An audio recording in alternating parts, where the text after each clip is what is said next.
Hello and welcome to Hop Along Studio. So today I thought I would show you a really quick card project that you could turn around in very little time to be able to give to someone special over the holiday season. To complete the simple card, you only need to start with a few basic things. You need some watercolor paper. I'm using 9x12 90-pound watercolor paper, Colourcraft Brusho pigment powders, and a water bottle. First thing you need to do is take your water bottle and spray the paper down lightly. Then take the powders and spread a little bit over the piece of paper. You will see it will start reacting with the water right away.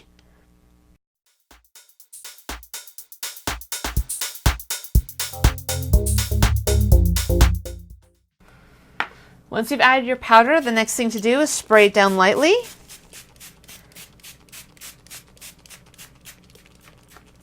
And you will see the colors will start to mix. This wasn't enough pigment powder. I usually like putting a few different layers on, so we will add some more.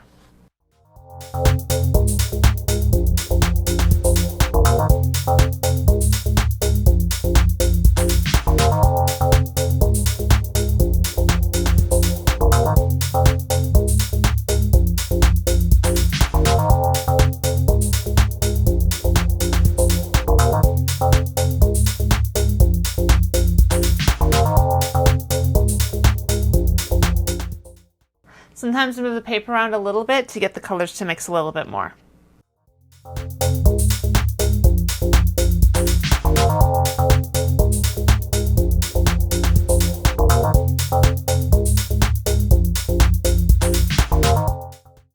Now we leave it to dry.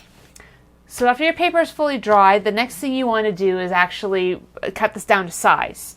So this card back is 4 1/4 by 5 1/2, and I'm going to use these same dimensions for these cards as well. This piece of paper is 9x12, so usually what I like doing, because there is white along the edges, I try to cut this down to a general size, and then I usually trim a little bit once I get closer. So I'm going to actually cut this down to 4 1/2.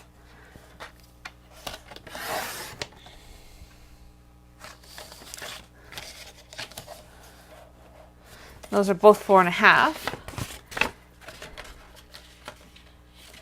And I'm going to make these 5 1/2. I'm actually going to make these 6 because you'll notice there's white along the edges. So instead of sticking with the parts that maybe I don't like as much, I can actually trim this down a little bit better. And then from here, I am actually going to cut this down to the actual size that I want. So I like this blue side, so I'm going to cut off the more white section. This gives a more consistent sky look. So you want these 5 1/2 by 4 1/4.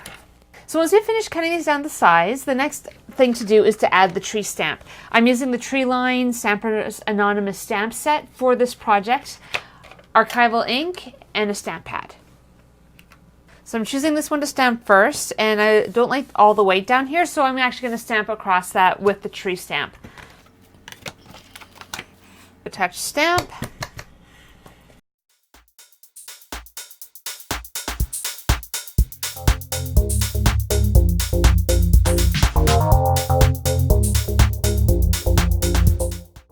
Press it down hard just to make sure you get a good image. And so you can see it didn't come out super well. So the other option you can do is using a stamping platform, so you can stamp it over and over and over again. But you will notice that the actual paper, being watercolor paper, does have that slightly uneven surface. So often what I do is I'll go in afterwards with a pen and fill in these spots. So to fill in the spots, I'm actually using a Tombow marker because it's the easiest way to get a little bit more consistency, and it has a nice nib.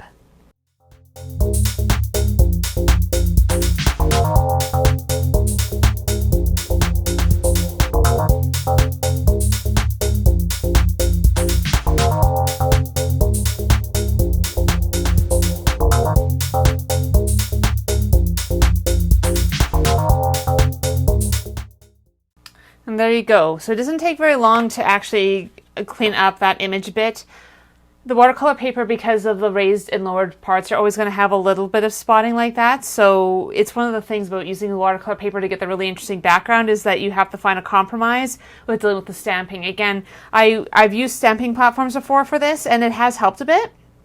But the other option we can try with this is using paint, and that will be the next thing I'll be demonstrating. So the next way you can stamp this is you still use the same stamp, but instead of using ink, using paint. So I'm just using a little brush. I am putting it across the surface, and again, you want to brush it across very gently so it stays on the image itself and doesn't get caught in between the edges.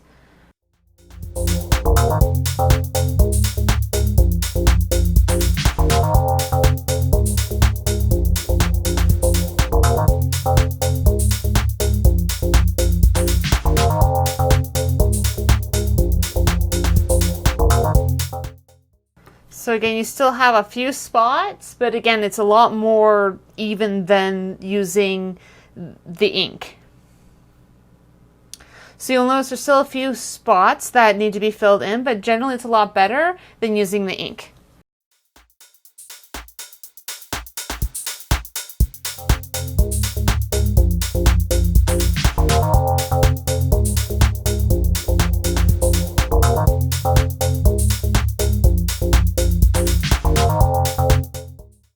So there you go. It's a quick little touch up and you basically have a really nice card, and it adds a little bit more dimension having the paint over having the ink. So there's a third option. If you actually don't have a tree stamp, you can also use watercolor paint and do your own landscape.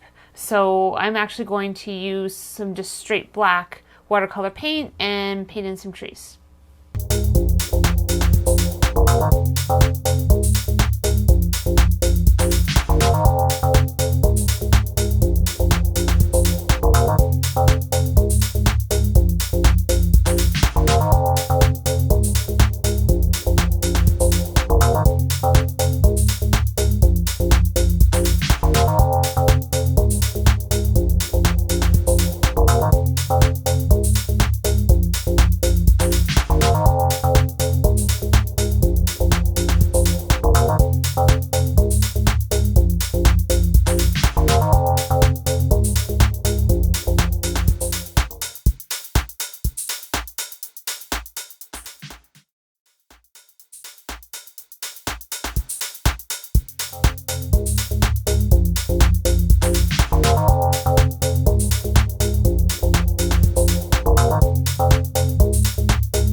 are the 3 examples, one with ink, one with acrylic paint, and another one with watercolor paint. Again, there's more than one way you can go about this, but I think you have really great results on all 3 of them. If you like this video and this has been very useful to you, please like this video, subscribe to my channel, and follow my website at www.hopalongstudio.com. I hope that you have a great week, and I will see you next time.